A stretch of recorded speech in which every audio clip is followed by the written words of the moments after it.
तो ये स्टोरी का नाम है सुकून, और कैसे एक शख्स अपनी ज़िंदगी में सुकून की तलाश में कहाँ से कहाँ जाता है। तो ये स्टोरी शुरू होती है एक सोल्जर से जो एक जंग पे होता है, और वो जंग लड़ ही रहा होता है कि उसे एक और शख्स मिलता है और उससे पूछता है कि अरे तुम जंग क्यों लड़ रहे हो। तो वो सोल्जर कहता है कि मैं जंग इसलिए लड़ रहा हूँ ताकि दुनिया में पीस आ सके, शांति आ सके। तो दूसरा शख्स कहता है कि अरे तुम पीस लाने के लिए एक दूसरे को मार काट रहे हो। सोल्जर को समझ आता है और वो सोल्जर की जॉब छोड़ देता है। फिर वो एक मंदिर में एज अ मॉन्क रहने लगता है। तो वो साधु बन के खाना खा के नीचे टहल रहा होता है। उसे एक और शख्स मिलता है और उससे पूछता है, अरे साधु, बहुत देर में खाना खा के टहल रहे हो, क्या बात है? तो वो साधु कहता है कि हाँ, हमें खाना देर से मिलता है क्योंकि हमसे पहले हमारे सीनियर साधुओं को खाना मिलता है। तो वो शख्स कहता है कि ये कैसा भेदभाव है, साधु तुम भी हो, साधु वो भी हैं, उन्हें खाना पहले क्यों मिलता है? तो वो फिर सर झुका लेता है और ये सोचता है कि हाँ, ये भेदभाव कैसा। फिर वो साधु की ज़िंदगी भी छोड़ के चला जाता है शहर। वहाँ पर उसके पास कुछ पैसे होते हैं, वहाँ पर वो एक दुकान लेता है और उस दुकान पे व्यापार करने लगता है। हालांकि वो पहले साधु रह चुका होता है और इसलिए वो सामान को बड़े मुनासिब दामों पे बेचता है। तो उसे एक शख्स आके कहता है कि अरे तुम इतने सस्ते दामों पे अपनी चीज़ें क्यों बेचते हो, कितने बेवकूफ़ हो तुम। तो फिर वो महंगी चीज़ें बेचने लगता है। तो एक और शख्स आता है, कहता है अरे तुम कितने चोर हो, इतना महंगा सामान बेचते हो।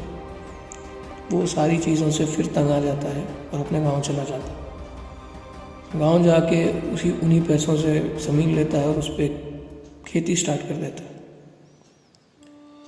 खेती में जो पैसा वो लगाता है वही पैसा वो खा लेता है।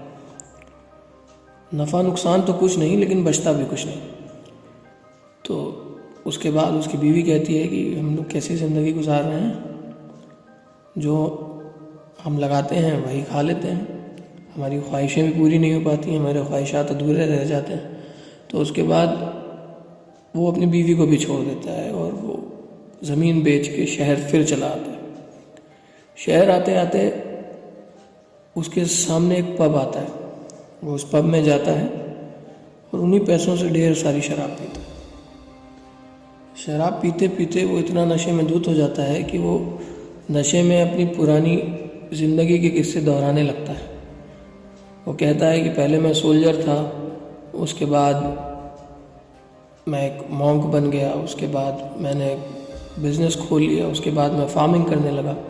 तो ये सुन के लोग ठट्टे मार के हंसते हैं और कहते हैं कि ये शराबी को देखो, इसे देख के तो ऐसा लगता है कि इसने शराब के अलावा आज तक अपनी ज़िंदगी में कुछ नहीं किया। और ये बताता है कि पहले ये सोल्जर था और एक साधु था और एक बिजनेसमैन था और एक फार्मर था। तो लोग खूब ठट्टे मार मार के हंसे। ये सब सुन के उसने कहा, अरे भाई हंसो मत, ये सारी ज़िंदगी, ये मेरी ज़िंदगी का सच है जो मैं बता रहा हूँ, लोग और हंसे। फिर वो सर झुका के अपने घर वापस आ गया। घर आके सो गया। सुबह उसके फ़ोन पे कॉल आई, उसने उठाया तो कॉल उसी पब के मालिक की थी। पब के मालिक ने उससे कहा कि आज शाम से तुम आ जाना, हम तुम्हें पैसे और शराब दोनों देंगे, और बस तुम पैसे लेके और शराब पी के लोगों को उसी तरीके से हंसाना जिस तरीके से कल हंसाया था, और इससे मेरा बिज़नेस भी अच्छा होगा और मैंने तुम्हें नौकरी पे भी रख लिया। तो आदमी ने फिर कहा कि अरे भाई नहीं, वो मजाक नहीं था, वो मेरी ज़िंदगी की हकीकत थी। ये कहते हुए उसने कॉल रख दी। लेकिन तब उसे एक बात समझ में आई कि मुकम्मल लोग आपसे तभी खुश होंगे जब आपका मजाक बनेगा। तो ये स्टोरी थी, उम्मीद है आप लोगों को पसंद आई।